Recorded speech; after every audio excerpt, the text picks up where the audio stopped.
করবেন কেউ কিছু বলতে পারবে না। তাদের কাছে সংস্কার মানে আসলেই তাই যে তার পেটে অন্ন আছে, তাদের কাছে সংস্কার মানে আসলেই তাই। জনাব গোলাম মাওলা রনি, এখানে মির্জা ফখরুল ইসলাম যেটি বুঝিয়েছেন আমি যতটুকু বুঝতে পারি যে সাধারণ মানুষজন আসলে গণতন্ত্রের সংস্কার তাদের কাছে শক্ত একটা শব্দ, মানবাধিকার প্রতিষ্ঠা করা তাদের কাছে শক্ত একটা শব্দ, কিন্তু যখন তারা দ্রব্যমূল্যটা তাদের নাগালের মধ্যে থাকবে, তারা নিরাপদভাবে জীবনযাপন করতে পারবে, সেটি হচ্ছে তাদের কাছে সংস্কার। আপনার কাছে কি মনে হয়? না, আমি তার কথাটা একটু উল্টে পাল্টে বলতে চাই। আসলে আমাদের দেশের সাধারণ মানুষ কে ক্ষমতায় এলো, বিএনপি এলো, আওয়ামী লীগ এলো, এগুলো নিয়ে বেশিরভাগ সাধারণ মানুষ কিন্তু চিন্তা করে না। এবছর ফসল কেমন হলো, উৎপাদন কেমন হলো, বাজার মূল্য কেমন পেলো, আপনি গ্রামে গিয়ে দেখবেন কৃষকদের মধ্যে এটাই চিন্তা। এখানে ডক্টর মোহাম্মদ ইউনূস বা শেখ হাসিনা নাই, এখনও দেখবেন যে এখনও এই বাংলায় অনেক লোক রয়েছে যারা জানে না যে শেখ হাসিনা এই বাংলায় এখনও নেই। আবার অনেক এলাকাতে যারা খুব বিএনপি এলাকাতে, সেখানে তারা এখনও দেখা যাচ্ছে যে প্রান্তিক লেভেলে দরিদ্র মানুষ যদি বলা হয় প্রধানমন্ত্রীকে, বলবে খালেদা জিয়া। তো এই হলো সাধারণ মানুষের মন এবং মানসিকতা। এখানে সংস্কার বলতে যেটি বোঝায় সেটি হলো যারা রাষ্ট্র পরিচালনা করবেন, রাজনীতিবিদ, তারা রাষ্ট্র পরিচালনা করতে গিয়ে কী ধরনের চিন্তা করবেন, কী ধরনের মন মানসিকতা তাদের রয়েছে এবং কী ধরনের তাদের ব্যবহার হবে, ক্যারেক্টারিস্টিক্স হবে, ওই জিনিসটাকে একটা সেইভে আনার জন্য। তো বোঝার চেষ্টা করুন, একজন পার্লামেন্ট মেম্বার অফ পার্লামেন্ট, আমি একেবারে স্বাভাবিক অবস্থা ধরি, তার এলাকাতে অন অ্যাভারেজে তিনি 5 লাখ লোকের নেতৃত্ব দেন।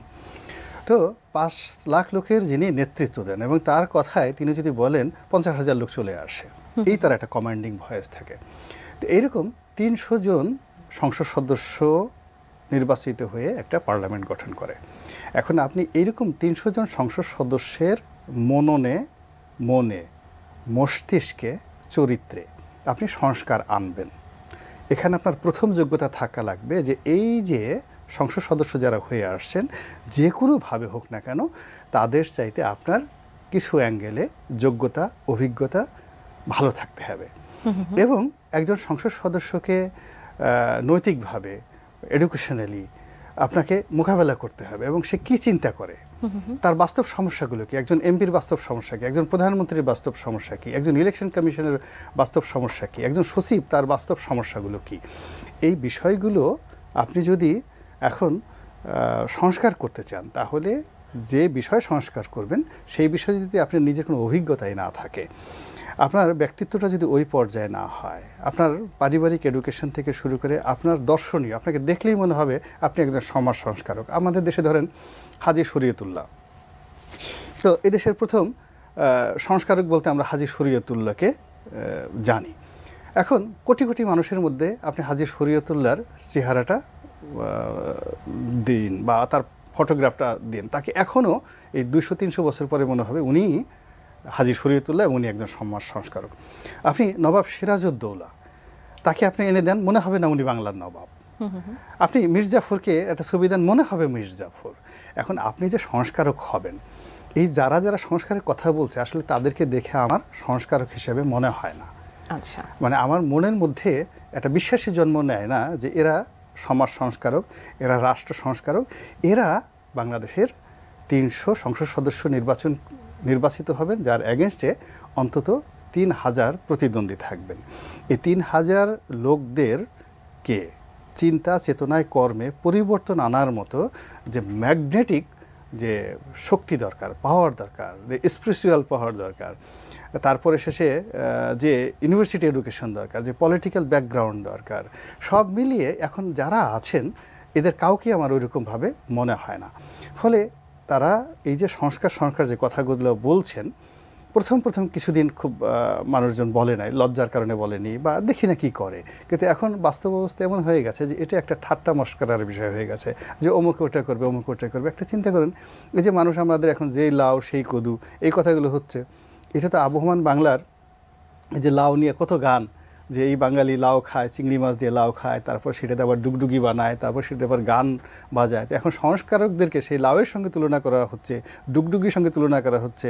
কয়েকদিন পরে যদি বলে যে না এই লাউ আমার ভালো লাগে না, বিসি হয়ে গেছে বেশি, এটাতে চিংড়ি মাছ ভালো রান্না হবে না, তো এরকম নানা রকম ফ্যান্টাসি তৈরি হয়ে যাবে, হয়ে যাচ্ছে। সংস্কারের কোনো অবয়ব সেভাবে আসলে পাওয়া যাচ্ছে না। আপনি যেমন দেখতে পাচ্ছেন না, অবয়ব পরের ব্যাপার, অবয়ব একটা আছে না, ধোয়া ধোয়া ধোয়া, প্রথমত একটা ধোঁয়া আসতে হবে, কারণ ধোঁয়াই তো সৃষ্টি হচ্ছে না।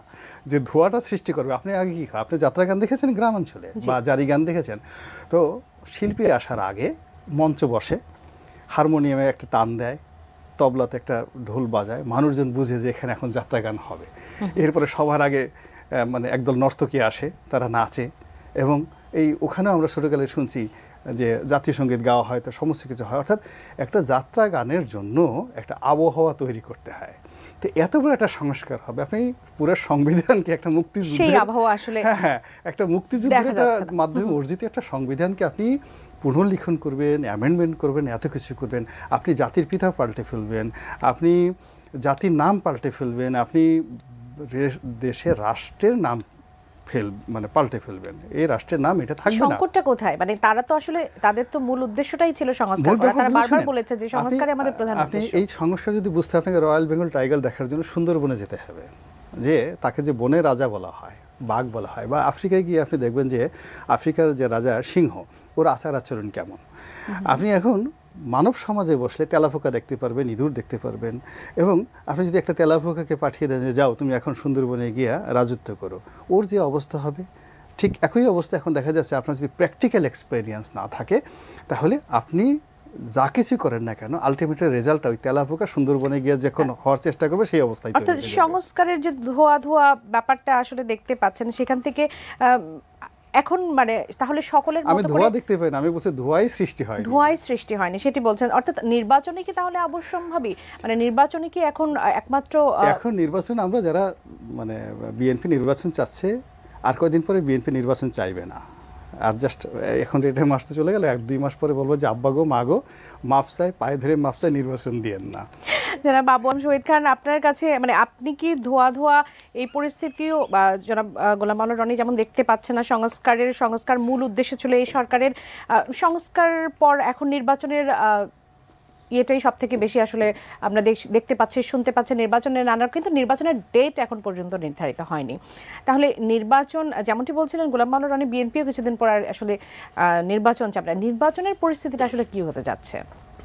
না, বিএনপি চাইবে কিনা এটা তো একটা ধারণা করা যেতে পারে, বাট বিএনপি তো এখনো চাচ্ছে নির্বাচন, এবং নির্বাচন আসলে সবাই চাবে, সম্ভবত সকলেই চায় যে একটা নির্বাচন অনুষ্ঠান হোক, দেরিতে অথবা আগে। এখানেই একটা ডিবেট যে আমরা সংস্কার করে নির্বাচন করব, আবার তখন কেউ কেউ বলে যে সংস্কার আগে তারপর নির্বাচন। তাদেরকে যদি জিজ্ঞাসা করেন যে তাহলে কতদিন লাগবে এইসব সংস্কার করতে, তারাও কিন্তু একটা টাইম লাইনের মধ্যে থাকলেও বলে যে 1.5 বছর, 1 বছর, 2 বছর, এর বেশি এখনো কেউ বলছে না যে 40 বছর ধরে সংস্কার করতে হবে, এরকম কেউ কাউকে বলতে শুনি না, বা 5 বছর ধরে সংস্কার করতে হবে এরকম বলা হচ্ছে না। বাট কিছু সংস্কার, এই কিছু সংস্কারের বিষয়টা হচ্ছে যে আমার মন মতো কিছু সংস্কার না হওয়া পর্যন্ত আমি হয়তো বলতেই থাকবো যে ওই কিছু সংস্কার তো এখনো শেষ হলো না। তো সেই কারণে হয়তো উনি বলছেন যে এরপরে বিএনপি বলে থাক, দরকার নেই, আমরা ইলেকশনেরও দরকার নেই, কিছুই দরকার নেই, আপনারা এইভাবে চালাতে থাকেন। কিন্তু বিএনপি এটা বললেও তো বাংলাদেশের মানুষের চিন্তাটা করতে হবে, যে বাংলাদেশের মানুষের এই যে দ্রব্যমূল্য, আইন শৃঙ্খলা পরিস্থিতি এবং অন্যান্য অনেক যে ইস্যুজ আছে, যে ইস্যুগুলো আছে, যেটা মৌলিক ইস্যুজ, সেই ইস্যুগুলোর ব্যাপারে যদি সরকার কোনো পদক্ষেপ নিতে না পারে, কোনো উন্নতি করতে না পারে, তাহলে সংস্কার জিনিসটা তাদের কাছে একটা ভেজাল মনে হবে। রনি তো যাত্রা গানের উদাহরণ দিল, যাত্রা তো নিষিদ্ধ, এখন যাত্রা হচ্ছে না দেশে, সাংস্কৃতিক কর্ম